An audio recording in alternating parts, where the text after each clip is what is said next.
नमस्कार साथीहरू, आज यो भ्लगमा म तपाईहरूलाई लिएर जाँदैछु मौला कालिका मन्दिर।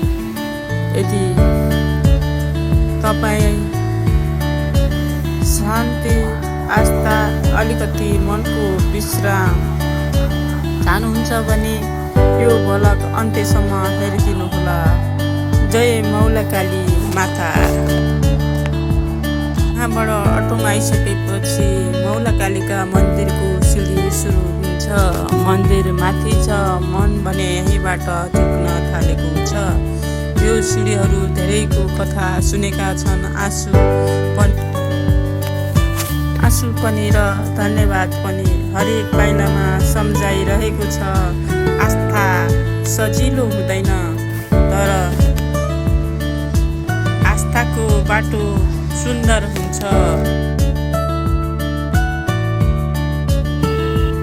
अब मन्दिर नजिकै छु। आजको व्यथित जीवनमा हामी समय त छ, शान्ति छैन। मौला कालीको प्राङ्गणमा पुग्दा एउटा कुराको बोध भयो।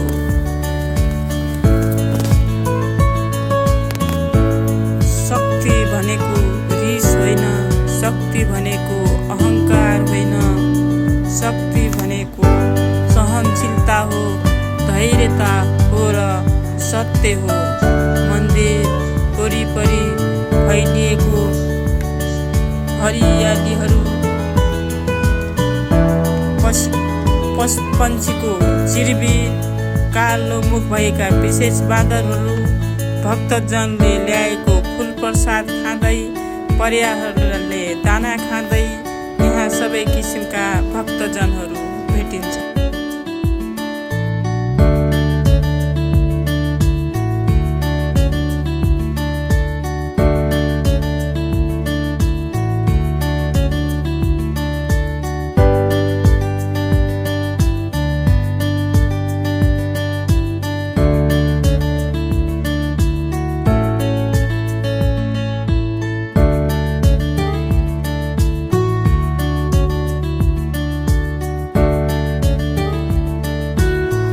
सबै किसिमका भक्तजनहरू भेटिन्छन्। कोही बुढाबुढी, कोही युवा, कोही परिवारसहित, कोही एक्लै मौन प्रार्थनामा। स्थानीय जनविश्वास अनुसार मौला काली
जनविश्वास अनुसार मौलाकाली न्याय दिने देवी हुन्। साँचो मनले माग्दा अन्याय नगरी धैर्यको साथ प्रार्थना गर्दा देवीको कृपा अवश्य मिल्छ भन्ने विश्वास छ। यहाँ मानिसहरू समस्या लिएर आउँछन् तर फर्किँदा आशा बोकेर जान्छन्।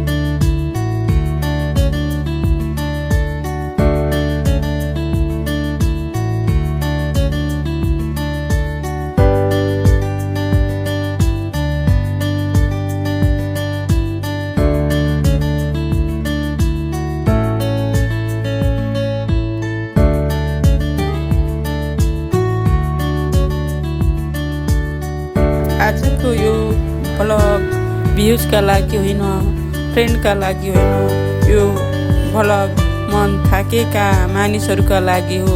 यदि तपाईँ कहिले अलमलमा पर्नुभयो भने, यदि मन भारी भयो भने एकपटक मौलाकालीका सम्झनुहोस्। एकपटक अवश्य मौलाकालीकाको दर्शन गर्न नछुटाउनुहोस्। जय मौलाकाली माता। यात्रा छोटो हुनेछ, अनुभूति गहिरो हुनेछ। यदि तपाईँहरूलाई भ्लग मन पर्यो भने लाइक, कमेन्ट गर्न, सब्सक्राइब गर्न नबिर्सनुहोला। तपाईँहरूको आस्था माया नै मेरो हौसला हो। धेरै धेरै धन्यवाद सम्पूर्ण भ्युअर्सहरूलाई। नमस्ते।